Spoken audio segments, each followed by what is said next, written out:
आज मैं हाउसेस कराने के बाद जब आप लोगों को हाउसेस कंप्लीट करा दूंगा, उसके बाद मैं कुछ बेसिक चीज़ें भी बता दूंगा। लाइक आप में से कई लोगों ने बोला था कि आपको हाउसेस का या हाउस लॉर्ड का कोई आइडिया नहीं है, तो उसको लेकर भी थोड़ा इन्फॉर्मेशन मैं आप लोगों के साथ में शेयर कर दूंगा। तो 10th हाउस पर है।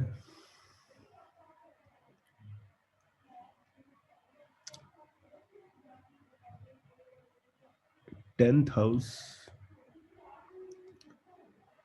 मैं थोड़ा तेज नहीं बोल पाऊंगा, इसलिए आप लोगों को थोड़ा अपना ईयरफोन वगैरह लगा के रखिएगा, ठीक है? मेरे लिए पॉसिबल नहीं है अभी तेज बोलना। तो 10th house is the house of your Karma. 10th house कर्म भाव है।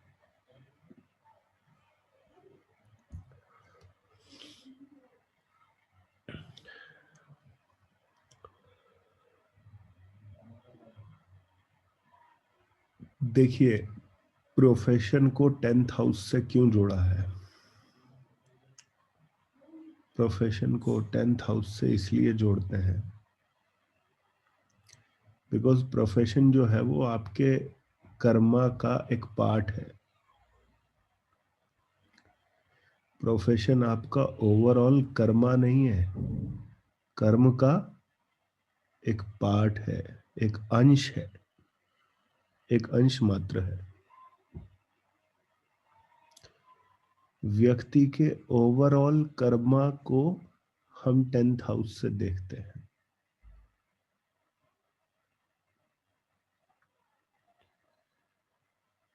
जैसे आप लोगों ने आमतौर पे ये कहते हुए सुना होगा, यार इस आदमी के तो कर्म ही खराब है। ये बहुत ही एक कॉमन सा डिक्टम है, एक बहुत कॉमन सी लाइन है जब हम किसी को भी बोल देते हैं। जब हम देखते हैं कि कोई आदमी अनैतिक कार्य कर रहा है, कोई ऐसा कार्य कर रहा है जो नैतिकता के मूल्य जिसमें नहीं है, तो हम ऐसे व्यक्ति को क्या कहते हैं कि भाई इसके तो कर्म ही खराब है। और कोई व्यक्ति अगर श्रेष्ठ कार्य करता है तो हम कहते हैं इसके कर्म जो है वो बहुत अच्छे हैं। तो ऐसे केस के अंदर 10th हाउस बताता है ये व्यक्ति का कर्म करने का तरीका कैसा है, ये कर्म कैसे करता है।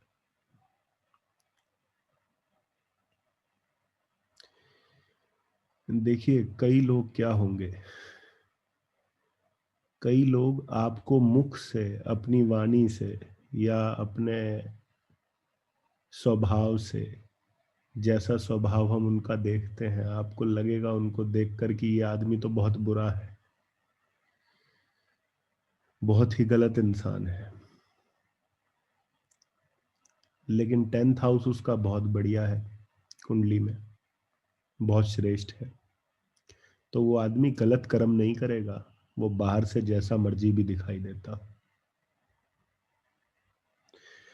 दशम भाव का संबंध, 10th हाउस का रिलेशन जब पाप ग्रहों से बनता है, जब पाप ग्रहों से बनता है या पापी ग्रहों से बनता है, तो ये आदमी के कर्मों में नीचता लाता है, कर्मों के अंदर नीचता लाता है।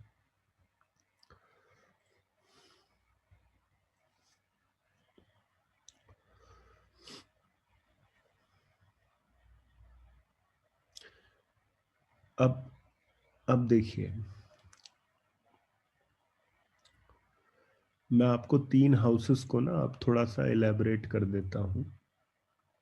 आप लोगों ने बीच में मुझसे क्वेश्चन किया था, वो क्वेश्चन मेरे ध्यान है बड़े अच्छे से, आप में से कई लोग बोले थे उसके बारे में। वो था 2nd हाउस और 4th हाउस को लेकर। सेकंड हाउस आपका कुटुंब है। कुटुंब मतलब जिसके अंदर पूरा परिवार समाया हो, जिसमें चाचा भी है, चाची भी है, बुआ भी है।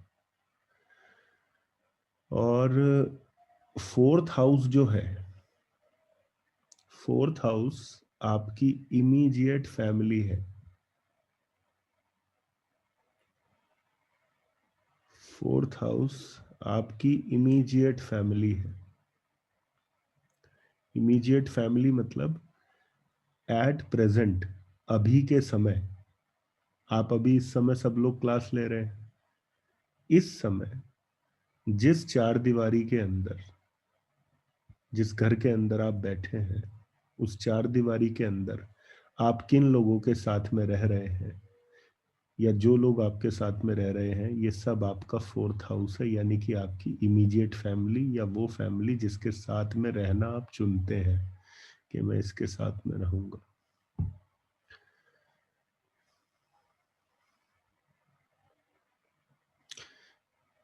सेकंड लॉर्ड का संबंध सेकंड हाउस का और फोर्थ हाउस का संबंध जब बनता है, संबंधों की बात हम बाद में करेंगे, बट जब बात आई है तो मैं बता रहा हूं कि जब दूसरा घर और चौथा घर मिलते हैं कुंडली के अंदर, तो ऐसा व्यक्ति जॉइंट फैमिली में रहता है।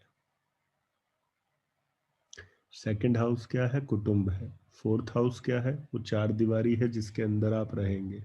सेकंड का संबंध फोर्थ से बन गया, मतलब आदमी जॉइंट फैमिली में रहेगा, या जॉइंट फैमिली में रहने की उसकी तमन्ना होगी। समझ रहे हैं आप?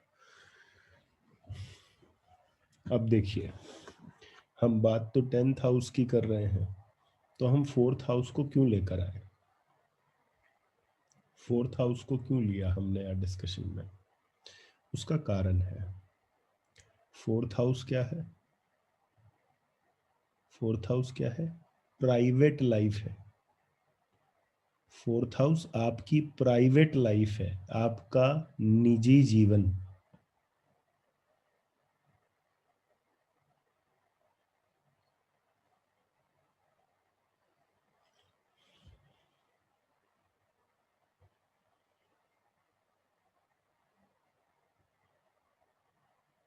घर के अंदर आप जितनी मर्जी गलतियां करें,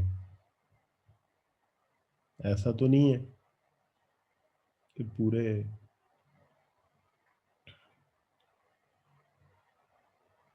पूरे एरिया को पता चल जाएगा भाई आपने क्या किया क्या नहीं किया। टेंथ हाउस क्या है? टेंथ हाउस आपकी पब्लिक लाइफ है। वहां पूरी सोसाइटी को पता चल जाएगा आपने क्या किया। Fourth house private life, tenth house public life.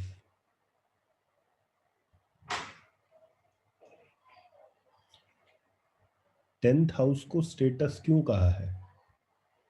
Tenth house को प्रोफेशन तो कहा है, लेकिन उसको स्टेटस भी बोला है। क्यों? क्योंकि आप जो कर्म करते हैं, जिसको आज की डेट में आप प्रोफेशन से ही जोड़ के देख सकते हैं, तो आप अपनी प्रोफेशनल लाइफ में कुछ अच्छा करते हैं, तो उस अच्छा करने से या उस बुरा करने से आपका स्टेटस जो है वो बढ़ता है या घटता है?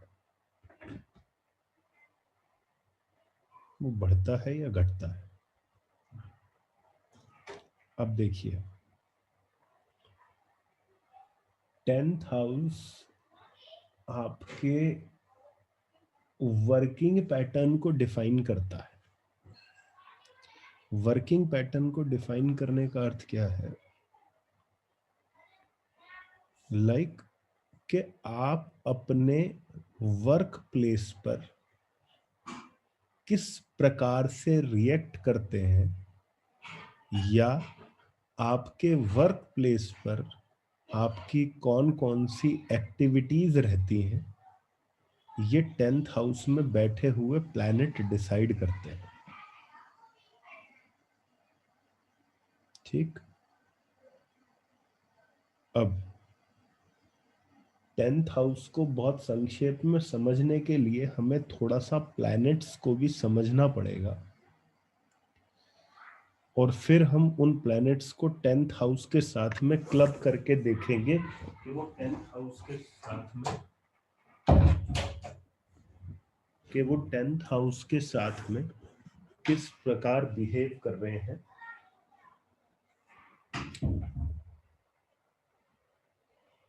जैसे कि सूर्य से स्टार्ट करते हैं। सूर्य क्या है? सूर्य अथॉरिटी है।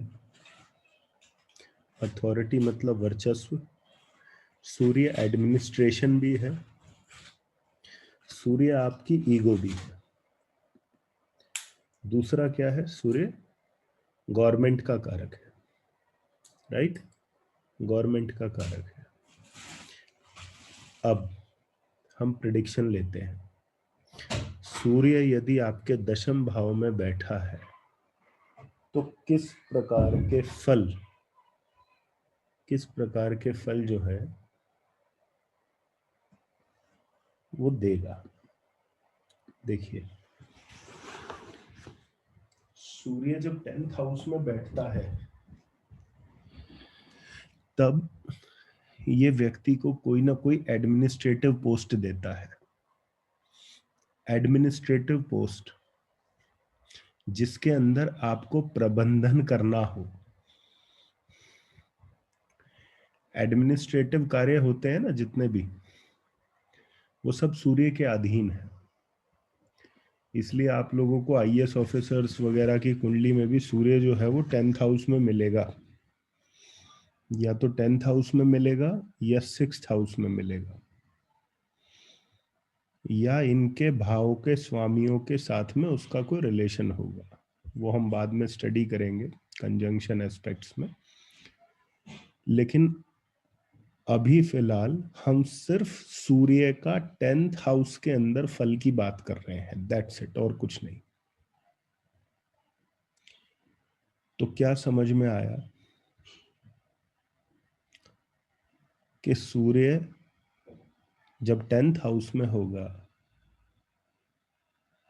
तो ऐसे व्यक्ति को एडमिनिस्ट्रेटिव कार्य, गवर्नमेंट जॉब,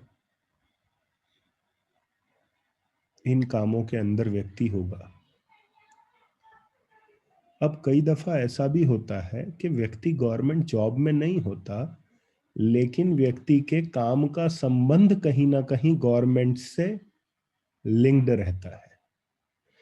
अब जैसे आपने देखा होगा, बहुत से कॉन्ट्रैक्टर्स आपने देखे होंगे जो गवर्नमेंट से लिंक होकर काम करते हैं, यानी कि गवर्नमेंट के जो टेंडर्स वगैरह हैं उनको फिल करके फिर उनको उठा के उन पर काम करते हैं। तो कहीं ना कहीं इस काम को भी हम गवर्नमेंट से लिंक करके देखेंगे। तो जब भी आप किसी का सूर्य 10th हाउस में देखें तो आपके दिमाग में दो चीजें बिल्कुल आनी चाहिए। पहली ये कि ये व्यक्ति किसी एडमिनिस्ट्रेटिव कार्य में, किसी अथॉरिटेटिव कार्य में होगा, गवर्नमेंट जॉब में हो सकता है, या गवर्नमेंट जॉब से लिंक्ड हुआ इसका कार्य हो सकता है। एक और काम जो सूर्य यहां पर करता है, Surya gives recognition at your work place. Surya क्या है? सूर्य फेम है, ठीक? सूर्य का काम है फेम दिलाना। कहाँ बैठा है? 10th हाउस में बैठा है। 10th हाउस क्या है? 10th हाउस आपका कार्य क्षेत्र है। जिस व्यक्ति का सूर्य 10th हाउस में होगा उस व्यक्ति के कार्य क्षेत्र में लोग उसको जानते होंगे, लोग उसको रिकॉग्नाइज करेंगे, हाँ ये आदमी कौन है, उसकी अपनी एक पहचान होगी अपने कार्य क्षेत्र में। नहीं तो आपने देखा होगा कि एक इंडस्ट्री है, उसमें कितने सारे लोग काम करते हैं, लेकिन कुछ लोग ऐसे होते हैं कि जिन्होंने अपनी एक पहचान बनाई होती है अपने वर्क प्लेस पे। अब वो कैसे बनी है, क्यों बनी है, ये तो पूरा चार्ट है, सारे प्लैनेट्स हैं। बट सूर्य जब 10th हाउस में होता है तो ये प्रॉमिस करता है कि ये आपको प्रोफेशन के अंदर एक पहचान जरूर दिलाएगा। अब वो पहचान अच्छी भी हो सकती है और वो पहचान एक बुरी भी हो सकती है। अच्छी और बुरी की बात हम करेंगे, वो मैलेफिक एसोसिएशन में है कि बेनेफिक एसोसिएशन में है, उस तरीके से। लेकिन फिलहाल बात यह है कि सूर्य जब 10th हाउस में होगा तो आपको रिकॉग्निशन देगा अपने वर्क प्लेस पर, राइट। चलिए, अब सूर्य क्या है? सूर्य ईगो भी है, सूर्य कॉन्फिडेंस भी है, और सूर्य एरोगेंस भी है। ठीक है, सूर्य कॉन्फिडेंस भी है, ईगो भी है, और एरोगेंस भी है, राइट। अब एक तो होता है कॉन्फिडेंस कि हाँ ये मैं कर सकता हूं, और एक होता है ओवर कॉन्फिडेंस कि मैं कुछ भी कर सकता हूं। एक होती है authority. Authority in the sense वर्चस्व, कि मैं किसी चीज को मैनेज कर रहा हूं, किसी चीज का प्रबंधन कर रहा हूं। और एक चीज ये होती है कि मुझसे बड़ा कोई नहीं है, मैंने जो बोल दिया वही होगा, मैं किंग हूं, मैं राजा हूं, मेरे हुक्म की तामील होनी चाहिए, जो मैंने बोल दिया वो होगा, जो मैंने कहा वो सही है, जो मैंने कहा वही आपको मानना पड़ेगा। ये किसके ट्रेट हैं? ये सूर्य इन 10th हाउस के ट्रेट। मतलब सूर्य दशम भाव में अगर अच्छी स्थिति में होगा, अगर बैलेंस्ड तरीके से प्लेस्ड होगा, तो क्या होगा कि व्यक्ति जो है वो अथॉरिटी के साथ काम करेगा, चीजों को बहुत अच्छे से एडमिनिस्ट्रेट करेगा। लेकिन अगर वो नेगेटिव स्टेट में हुआ तो ये व्यक्ति के अंदर एरोगेंस डाल देगा, उसके अंदर एक फॉल्स ईगो आ जाएगी। इस प्रकार की ईगो आ जाएगी कि उसकी ईगो के चलते वर्क प्लेस पर उसके क्लैशेस होंगे लोगों से। क्यों? क्योंकि उसको कोई कहेगा कि भाई आप ये काम ऐसे कर लीजिए। अब सूर्य कौन है ज्योतिष में? सूर्य को किंग कहा है। किंग, किंग मतलब राजा। अब आप सोच के देखिए कि राजा जो है वो 10th हाउस में बैठा है, और वहां आकर उसको कोई बोले अरे भाई साहब आप ऐसे क्यों कर रहे हैं, ऐसे कर लीजिए। तो जब आप एक राजा को ऑर्डर देंगे तो राजा का जो नेक्स्ट स्टेटमेंट होगा आपके लिए वो क्या होगा? यही बिहेवियर सूर्य 10th हाउस वाले का होगा। काम सारे कर देगा, ऐसा नहीं है काम नहीं करेगा, बिल्कुल करेगा, बहुत अच्छे से करेगा, बट आप ऑर्डर देंगे तो दिक्कत है, राइट। सूर्य इन 10th हाउस वाले को।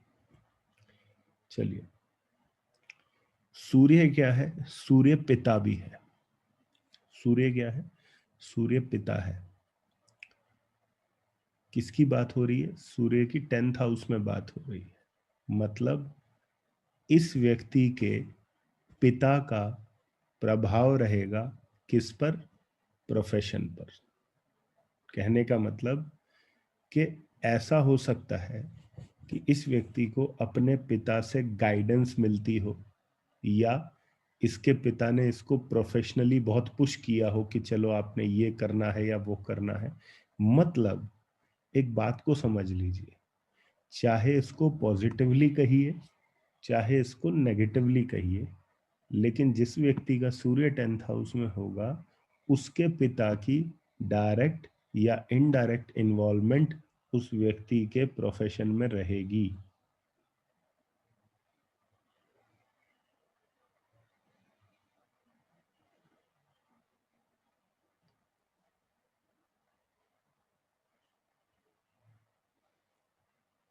चंद्रमा पर आ जाता है, मून इन 10th हाउस।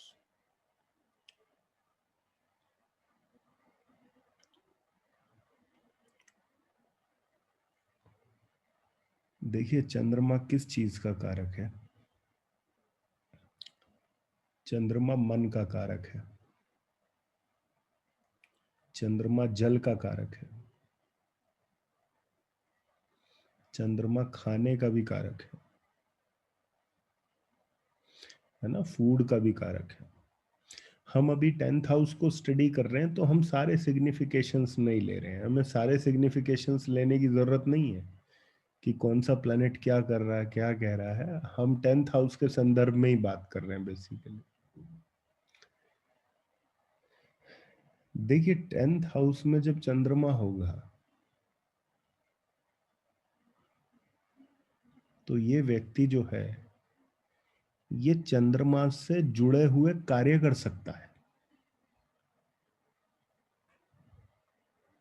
मतलब चंद्रमा के जो कारक तत्व हैं उन कारक तत्वों से जुड़ा हुआ कार्य ये व्यक्ति कर सकता है। फॉर एग्जाम्पल, जैसे मैंने आपको बताया कि सूर्य 10th हाउस में आपको प्रबंधन कार्य में डालेगा या हो सकता है गवर्नमेंट जॉब में डाले, ऐसे ही चंद्रमा जो है वो आपको जल से जुड़े हुए कार्य में डाल सकता है। जल से जुड़े हुए कार्य क्या होते हैं? आपकी डेयरी हो सकती है, ठीक है, आप डेयरी प्रोडक्ट्स का काम कर सकते हैं, आप खाने पीने का काम कर सकते हैं,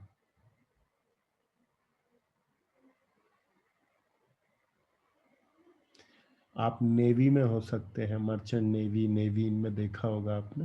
वो किसका है? जल का है।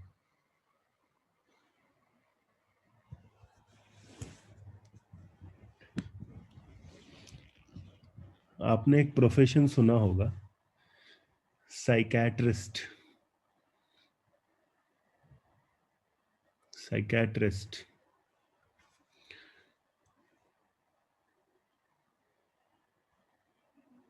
एसेंशियल ऑयल्स भी उसी में ही आ गए ना।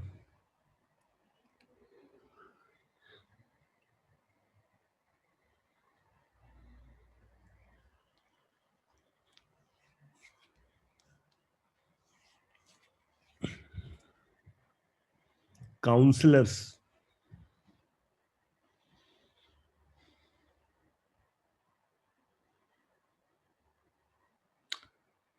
चंद्रमा 10th हाउस में, चंद्रमा 10th हाउस का can make you a very good astrologer.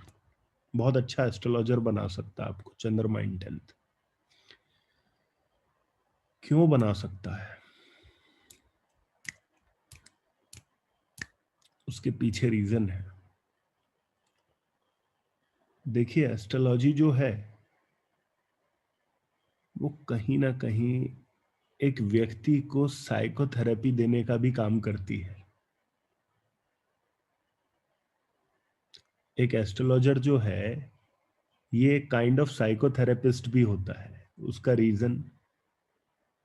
Reason ये है कि मान लीजिए आप कोई काम करने जा रहे हैं, आप एक एस्ट्रोलॉजर के पास गए, हाँ जी हमारी कुंडली देखिए, मैं खाने पीने का काम करने जा रहा हूँ। व्यक्ति ने आपकी कुंडली देखी और देखकर उसने आपको बोल दिया कि ठीक है भाई आप करिए, बहुत अच्छा रहेगा आपके लिए खाने पीने का काम, और सही रहेगा, तो आप कर सकते हैं। तो क्या होगा, वो साइकोलॉजिकली जो है वो चीज इम्पैक्ट डालेगी उस व्यक्ति पे कि मैं जो काम करने जा रहा हूं उसके लिए मेरे को हाँ मिल गई है। इट मीन्स कहीं ना कहीं मेरे लिए बहुत फ्रूटफुल रहेगा। इसलिए जिन लोगों का चंद्रमा 10th हाउस में होता है वो लोग सामने वाले की साइक को बहुत हद तक इन्फ्लुएंस कर देते हैं। मैं नाम नहीं लेना चाहूंगा। हिंदुस्तान में बहुत से ऐसे ऑकल्ट प्रैक्टिशनर हैं, बहुत से, और बड़े बड़े नाम हैं, जो सिर्फ सामने वाले की साइक से खेलते हैं। उनको पता है बेसिकली कि भाई इनको साइकोलॉजिकली जो है वो करना है और काम हो जाएगा। राइट। चंद्रमा जब 10th हाउस में होता है तो आप मन से जुड़े हुए कार्य में हो सकते हैं। जो भी कार्य माइंड से ब्रेन से जुड़े हुए हैं, उन कार्यों में आप हो सकते हैं, आप कर सकते हैं। आजकल तो बहुत सिस्टम चले हुए हैं।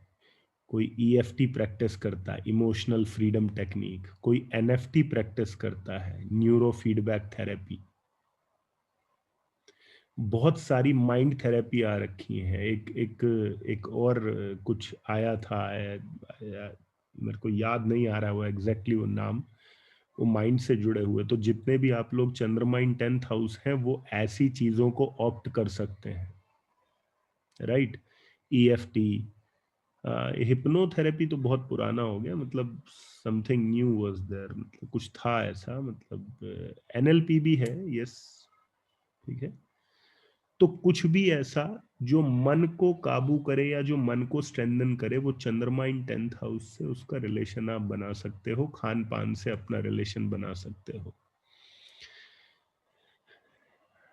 चंद्रमा 10th हाउस का एक प्रकार से अच्छा भी है और एक प्रकार से खराब भी है। क्यों? चंद्रमा वाटरी प्लैनेट है और ये वेव्स को रिप्रेजेंट करता है। वेव्स, वेव्स मतलब लहरों को। लहरों का काम क्या है? कभी ऊपर जाती हैं, कभी नीचे जाती हैं। इसलिए चंद्रमा जो है वो मूडीनेस का कारक है, आपको मूडी बनाता है चंद्रमा। इसलिए 10th हाउस में जिस व्यक्ति का चंद्रमा होता है वो व्यक्ति अपने काम को लेकर बड़ा मूडी होता है, मूड होगा। और ऐसा व्यक्ति ना बहुत जल्दी डिप्रेस होता है और बहुत जल्दी खुश भी हो जाता है अपने काम को लेकर। 2 दिन काम अच्छा रहेगा, चंद्रमा दशम भाव में आपका, आपसे ज्यादा खुश कोई नहीं रहेगा। 2 दिन अगर काम हल्का सा भी नीचे आया तो आपसे ज्यादा उदासीनता में कोई व्यक्ति नहीं होगा। ये चंद्रमा 10th हाउस वालों की पहचान है जो मैं बता रहा हूं।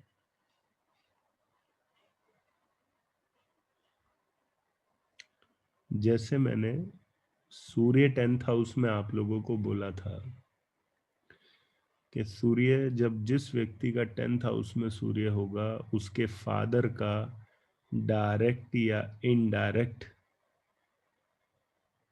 रोल प्रोफेशन में रहेगा। ऐसे ही जिस व्यक्ति का चंद्रमा 10th हाउस में हो उस व्यक्ति की मदर का डायरेक्ट या इनडायरेक्ट कनेक्शन उसके प्रोफेशन में रहेगा।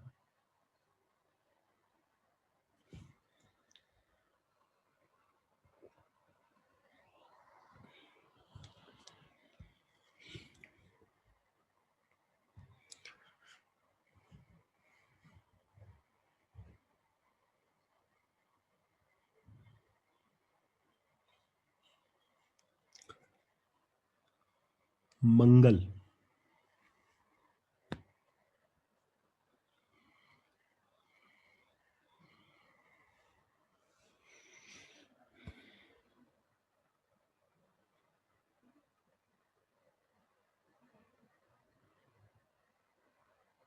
मंगल मतलब गुस्सा, मंगल मतलब एक्शन, मंगल मतलब ऊर्जा, मंगल मतलब भूमि,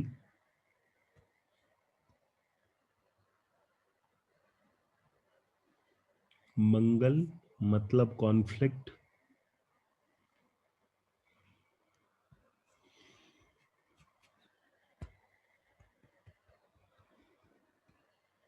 अब देखिए,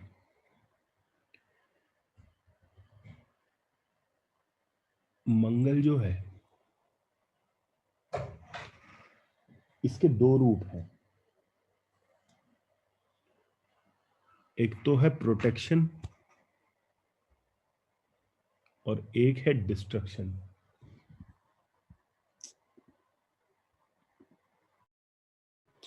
खिचड़ी खानी है अरे मैं या फिर मैं पनीर।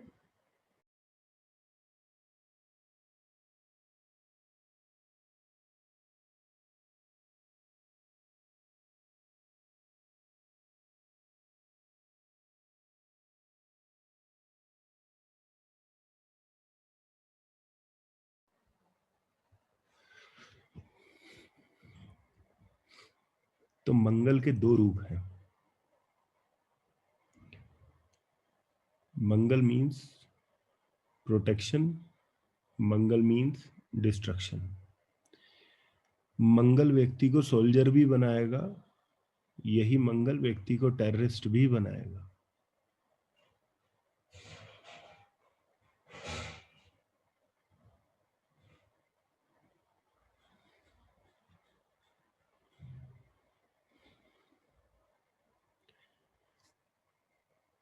टेंथ हाउस के अंदर जिस व्यक्ति का मंगल होगा, उस व्यक्ति को आप आर्म्ड फोर्सेस में पा सकते हैं, वो आर्म्ड फोर्सेस में जा सकता है, ऑप्शन है उसके लिए। टेंथ हाउस में जिसका मंगल होगा वो भूमि से जुड़े हुए कार्य कर सकता है, लैंड। टेंथ हाउस में जिस व्यक्ति का मंगल होगा वो फायर फाइटिंग में हो सकता है।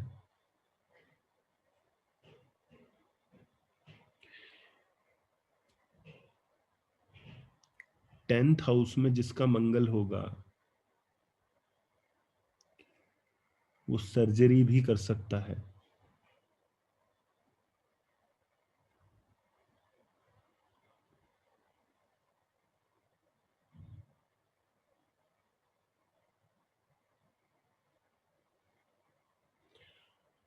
और क्योंकि आप लोगों का जो एरिया है, बिकॉज मैं हर प्लेनेट के अंदर ना आप लोगों का जरूर बताऊंगा, बिकॉज आप सब लोग कहीं ना कहीं ऑकल्ट से जुड़े हैं।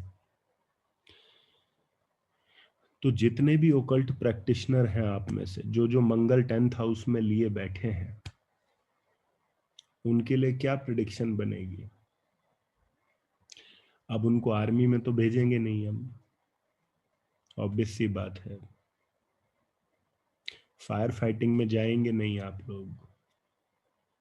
मेरे को पता था आप में से 90% लोग एक ही बात बोलेंगे, एक ही लैंग्वेज बोलेंगे। आप सब लोग कहेंगे कि वास्तु। आप लोग कहेंगे कि वास्तु जो है वो मंगल टेंथ हाउस में है, तो हमें वो वास्तु के अंदर बहुत अच्छा जो है सक्सेसफुल करेगा। लेकिन वास्तु के लिए सैटर्न का टेंथ हाउस से कनेक्शन ज्यादा इंपॉर्टेंट है rather than Mars. Vastu Mangal नहीं है, वास्तु सैटर्न है, ये याद रखिए। Vastu is Shani, Mangal is Bhumi. वास्तु क्या है? वास्तु किसी भी स्पेस को बिल्ड करने की कला है, उसका आर्किटेक्चर बिल्ड करने की कला है। आर्किटेक्चर किसका है? आर्किटेक्चर शनि का है, सैटर्न का है।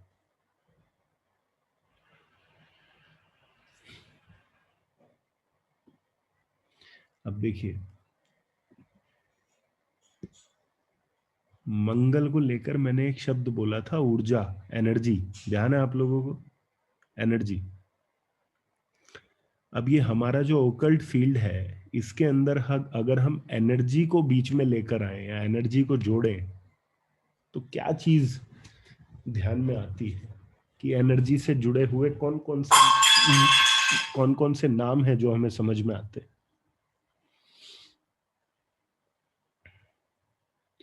कुंडलिनी हो गया, रेकी हो गया, प्राणिक हीलिंग हो गया, डाउजिंग हो गया,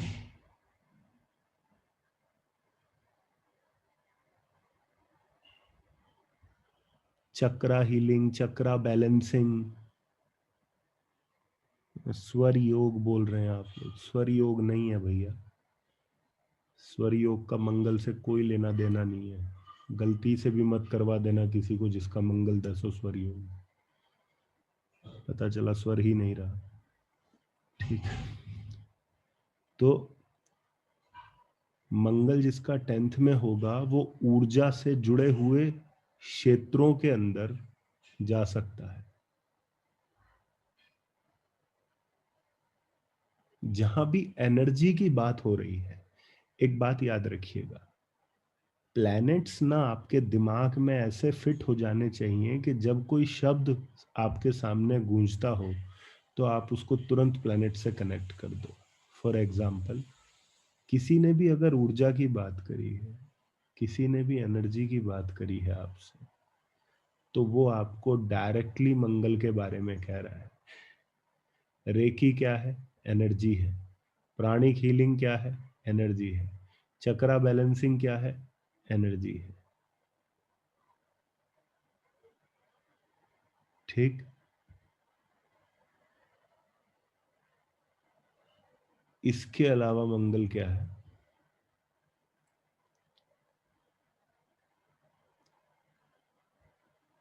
इसके अलावा मंगल कारक है लिटिगेशन का भी। मंगल इज द कारक ऑफ लिटिगेशन। कोर्ट, कोर्ट कचहरी, लिटिगेशन, इसका कारक कौन है? मंगल है। लॉयर भी मंगल से है।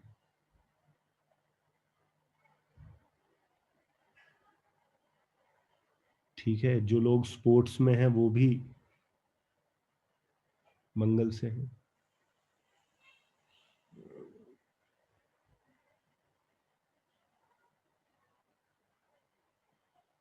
इलेक्ट्रिकल जॉब्स, इलेक्ट्रिकल जॉब्स या इलेक्ट्रिकल ऑब्जेक्ट्स। अब एक चीज मैं यहाँ पे बता रहा हूँ, उसको ध्यान रखना, क्योंकि यहाँ पर आप लोग कई बार एस्ट्रोलॉजिकली थोड़ा सा कंफ्यूज हो गए। किस चीज को लेकर? इलेक्ट्रिकल और इलेक्ट्रॉनिक्स को लेकर। इलेक्ट्रिकल और इलेक्ट्रॉनिक्स को लेकर। इलेक्ट्रिकल किसका है? मंगल का है। इलेक्ट्रॉनिक्स किसका है? राहु का है। मैकेनिकल किसका है? शनि का है। ध्यान रखना है चीज।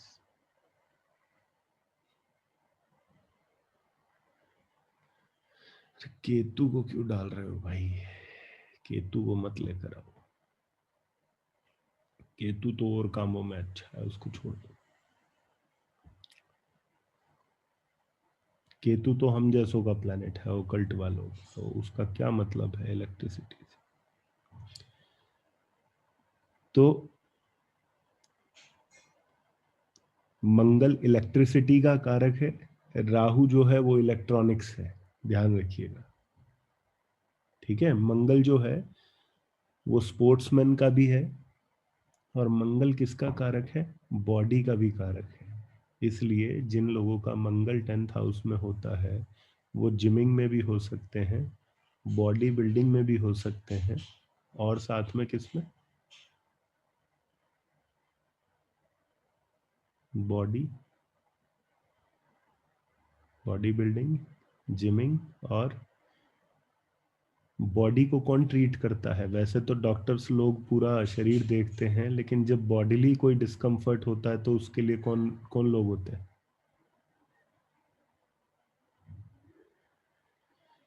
फिजियोथेरेपिस्ट।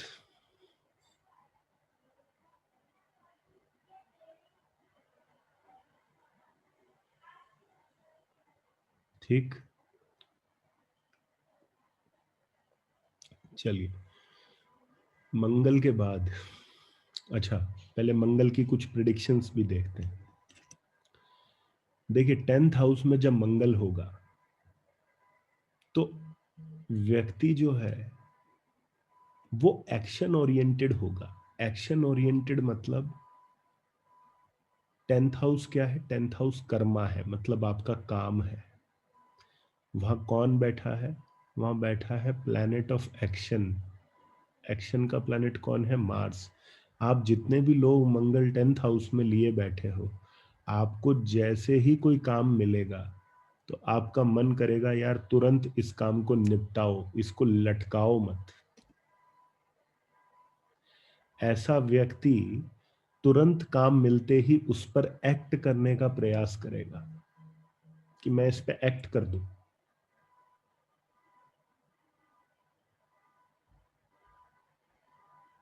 क्योंकि ये डूअर होते हैं।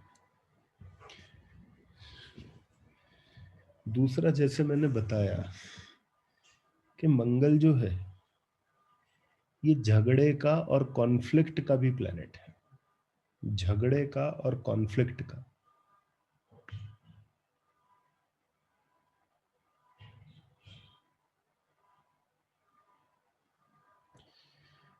तो 10th हाउस के अंदर जब मार्स होता है तो ऐसे व्यक्ति के अपने वर्क प्लेस पर वाद विवाद भी रहते हैं, कॉन्फ्लिक्ट रहते हैं, झगड़े रहते हैं, लड़ाइयाँ होती रहती हैं।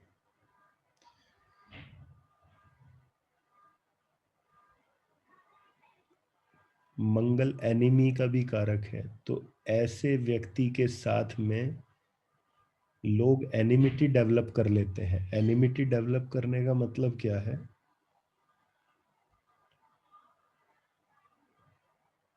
कि ऐसे लोगों को खतरा रहता है कि इनके पीछे कोई ना कोई कॉन्स्पिरेसी ना कर दे।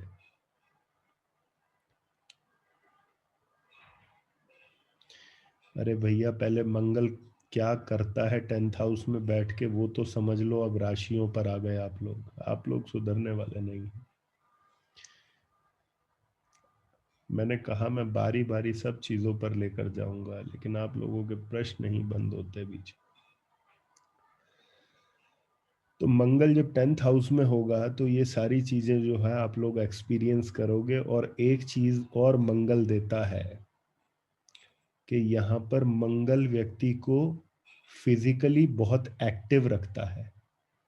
और कई केसेस में आपको क्या प्रिडिक्शन मिलेगी मंगल 10th की, कि ये व्यक्ति को फिजिकली इतना एक्टिव मोड में रखता है मंगल कि कई दफा तो व्यक्ति की चेहरे से या उसके बॉडीली आप जो उसका स्ट्रक्चर है उससे आप उसकी एज नहीं फाइंड आउट कर पाएंगे। यानी कि 10th हाउस में जो मार्स है वो कई दफा व्यक्ति को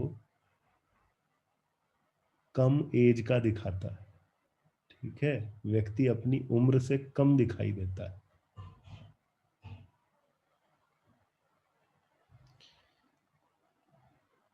मार्स 10th, विष्णु भगवान इन इवन पुअर फैमिली,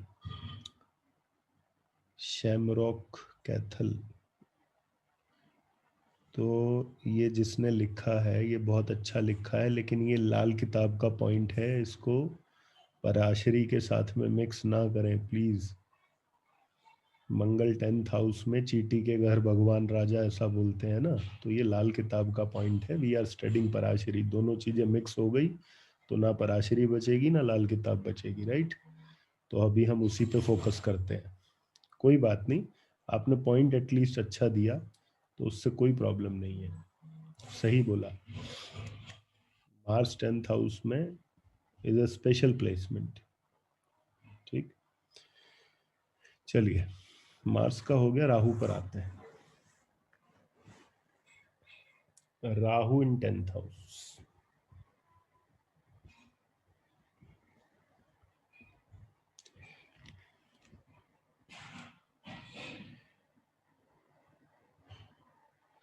क्या खासियत है राहु की 10th हाउस में?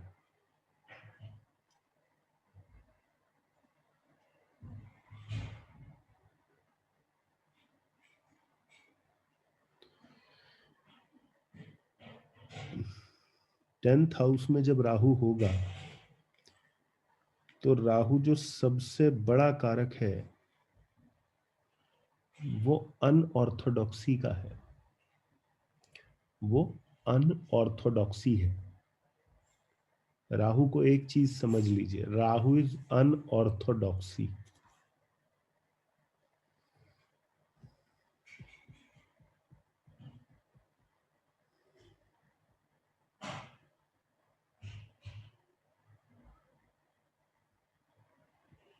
इसलिए जिस व्यक्ति का राहु 10th हाउस में होगा उस व्यक्ति को जो अपना करियर सक्सेस मिलेगा वो अनकन्वेंशनल करियर अगर वो रखेगा अपना, तो उसको ज्यादा सक्सेस मिलेगी। फॉर एग्जाम्पल, मैं उदाहरण के लिए बोलता हूं आपको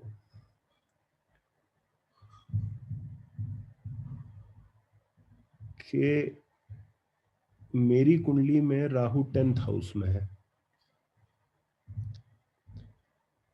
तो मैंने 9 साल तक एज एन इंजीनियर काम किया, रिसर्च एंड डेवलपमेंट इंजीनियर के तौर पे, इलेक्ट्रिकल इंजीनियरिंग की।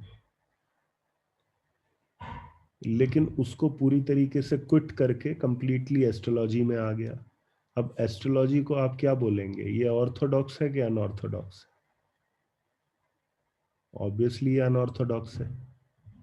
ठीक है, तो एक और इसकी पहचान क्या है, एक और बड़ी पहचान जो है इसकी वो ये है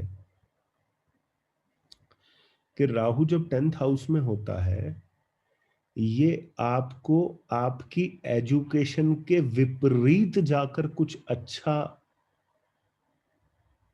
देगा।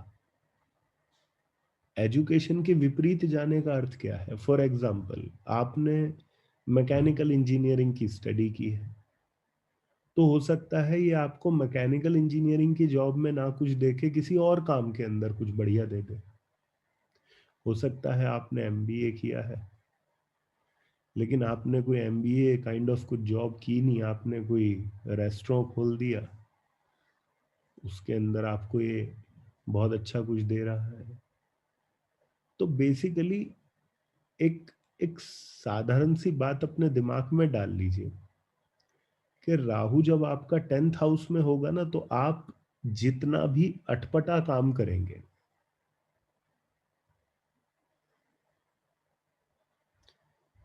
आउट ऑफ द बॉक्स जाकर कुछ काम करेंगे, उसके अंदर आपको सक्सेस मिल जाएगी। कहने का मतलब, जिस काम के अंदर, जिस काम को दुनिया सोचती भी ना हो कि इस काम के अंदर करियर बनाया जा सकता है, उसी काम के अंदर राहु जो है वो एक्सेप्शनल राइज देता है। Exceptional rise. ये राहु जब भी 10th हाउस में आता है तो मेरे को एक एक केस स्टडी ध्यान में आती है। आप लोग जब भी कहीं घूमने जाएंगे घर से बाहर, तो कई जगह पर आपको वॉशरूम्स के तौर पर एक जगह मिलेगी, उस जगह को लिखा होता है सब लोगों ने सुलभ शौचालय। देखा है लिखा हुआ आप लोगों ने? सुलभ शौचालय, राइट। सुलभ शौचालय वो एक ब्रांड कह लीजिए या वो ऑर्गेनाइजेशन है जिससे पहले किसी भी व्यक्ति ने ये नहीं सोचा था कि इस काम से भी पैसा बनाया जा सकता है। आप समझिएगा मैं क्या बता रहा हूं। ये है बड़ा अजीब, लेकिन टेक्निकली बोले तो बात है तो है। अब अब यहां पर मुझे नहीं पता, मैं उस आदमी को नहीं जानता जिसका वो है, या उसके हॉरोस्कोप को मैं नहीं जानता क्या हॉरोस्कोप होगा। बट कहीं ना कहीं मैं ऐसा सोचता हूं कि उसका राहु कहीं ना कहीं 10th हाउस में होगा या 10th हाउस से लिंक होगा। क्यों? देखिए, जो घर के अंदर वास्तु होती है, घर के अंदर जो वास्तु होती है, या हमारे घर के अंदर जो शौचालय है, टॉयलेट्स हैं, उस टॉयलेट का कारक ग्रह कौन होता है? टॉयलेट का कारक ग्रह है राहु। राहु कहाँ आ गया कुंडली में? 10th हाउस में आ गया। 10th हाउस क्या है? कर्म स्थान है। कर्म किससे जुड़ गया? राहु से जुड़ गया। एक और बात, राहु डिप्लोमेसी भी है, राहु शेडो भी है। Rahu is diplomacy and Rahu is shadow also, छाया भी है और डिप्लोमेसी भी है। इसलिए राहु पॉलिटिशियन भी बनाता है 10th हाउस में, और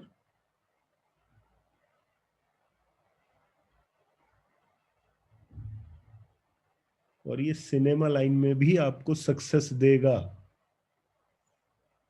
ये फिल्म लाइन के अंदर भी बहुत अच्छी सक्सेस देता है राहु इन 10th।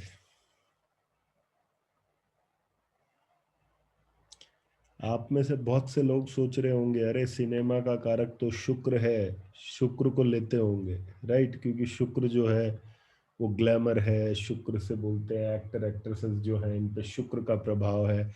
लेकिन जो बेसिकली एक वर्ड है सिनेमा, सिनेमा इज राहु, ये याद रखिएगा। क्यों राहु? बिकॉज जब आप सिनेमा देखते हैं तो सिनेमा में आप एक्चुअल व्यक्ति को नहीं देखते। सिनेमा में आप एक्चुअल व्यक्ति को नहीं देखते, आप क्या देखते हो? आप उसकी परछाई को देखते हो, उसकी शैडो को देखते हो।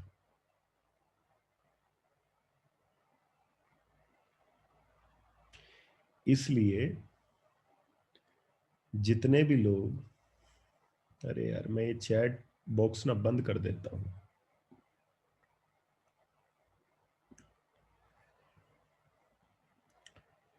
इतना तो जिद्दी कोरोना भी नहीं है जितने जिद्दी आप लोग हैं। तो क्या है कि राहु जो है ये छाया ग्रह है, इसलिए ये छाया से जुड़े हुए क्षेत्र में आपको बहुत सक्सेस देगा।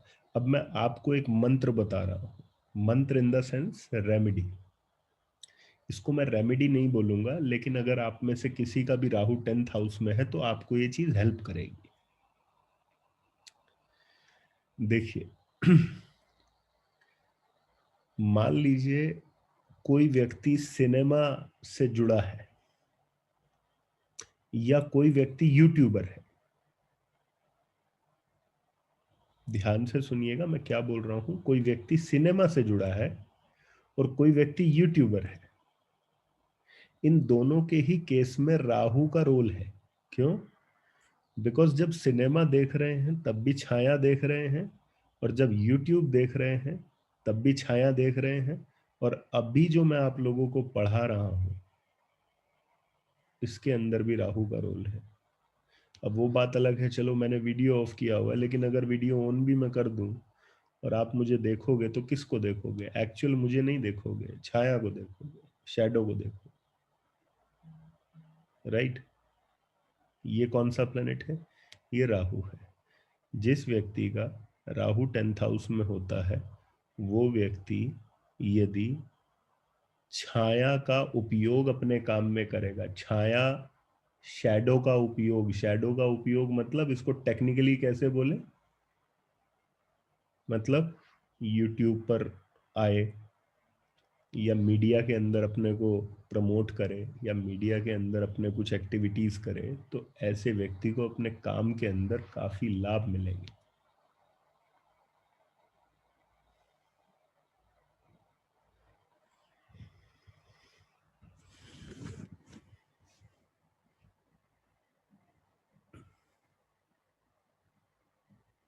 मतलब अपने आप को डिजिटल मीडिया पर, अपने आप को डिजिटली स्ट्रॉन्ग कर ले। ये आपका जितना भी डिजिटल वर्ल्ड है राहु है। आप जितना इसका यूज करोगे राहु 10th हाउस के अंदर, उतना ही राहु आपको बुलंदियों तक ले जाएगा। जैसा मैंने जैसा मैंने चंद्रमा के समय आपको कहा था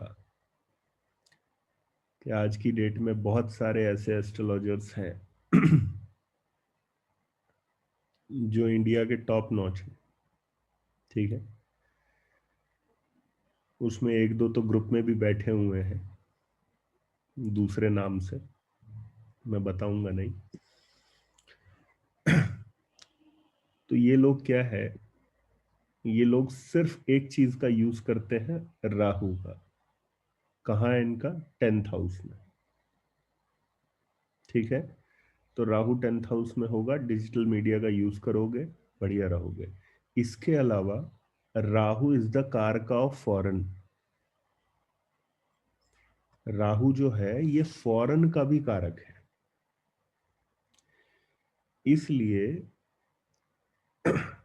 जिस व्यक्ति का राहु 10th हाउस में होता है, इस व्यक्ति के कोई ना कोई फॉरेन संबंध भी रहते हैं, चाहे ये फॉरेन कंपनी में काम करे, चाहे फॉरेन क्लाइंट्स को डील करे, चाहे इसकी कंपनी जो है वो एक्सपोर्ट इंपोर्ट टाइप का कुछ ऐसा करे।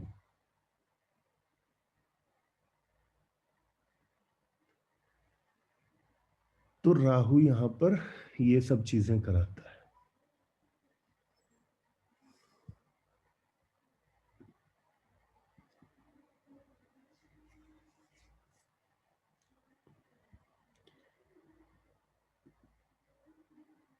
दूसरा, अगर आप एक एस्ट्रोलॉजर हैं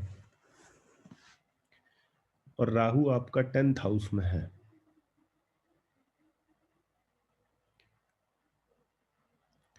तो अभी मैंने एक बात कही थी, फॉरेन कंट्री। देखिए, राहु और केतु को दो तरीके से समझ लीजिए आप लोग। ये दोनों विपरीत चीजें हैं। राहु 10th हाउस है एक्स्ट्रा ऑर्डिनरी रिच या एक मल्टी मिलियनेयर वाली look, that is Rahu in 10th house. Rahu in 10th house क्या है? लार्जर देन लाइफ पिक्चर है। और केतु इन 10th हाउस क्या है?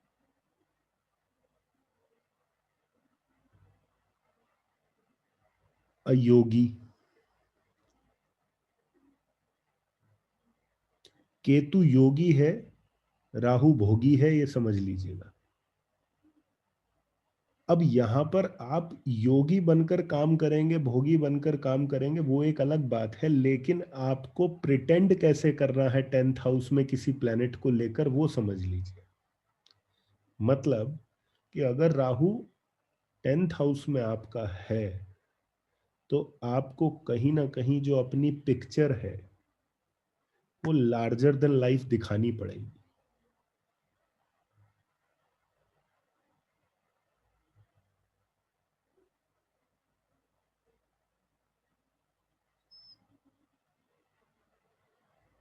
अब कई लोग इसको नेगेटिव सेंस में लेते हैं, कई लोग कहते हैं राहु चीटिंग है। तो यदि राहु 10th हाउस में है और आपने चीटिंग किया, तो आपका करियर जो है खराब हो जाएगा। लेकिन यही राहु अगर 10th हाउस में है, लेकिन आप चीटिंग नहीं कर रहे हैं, लेकिन हाँ अपनी इमेज को बहुत, अपनी ब्रांडिंग कर रहे हैं, अपनी इमेज को बहुत ज्यादा लार्ज लेवल पर आप दिखा रहे हैं, तो ये राहु आपको सपोर्ट करेगा। देखिए, राहु और जुपिटर में एक सिमिलैरिटी है, ये दोनों ही एक्सपेंशन दिखाते हैं। जुपिटर किस चीज का कारक है? एक्सपेंशन का, बढ़ोतरी का। लेकिन राहु किस चीज का कारक है? राहु एक्सपेंशन नहीं है, राहु एक्सप्लोजन है। एक्सप्लोजन मतलब जैसे बम ब्लास्ट होता है। इसलिए जिन लोगों का राहु 10th हाउस में होता है, इन लोगों को रातों रात फेम मिल सकता है, या एक्सप्लोसिव फेम मिलता है 10th हाउस में Rahu. Overall Rahu in 10th house is a very good position, अगर आप राहु के अकॉर्डिंग कार्य कर रहे हैं तो। ठीक।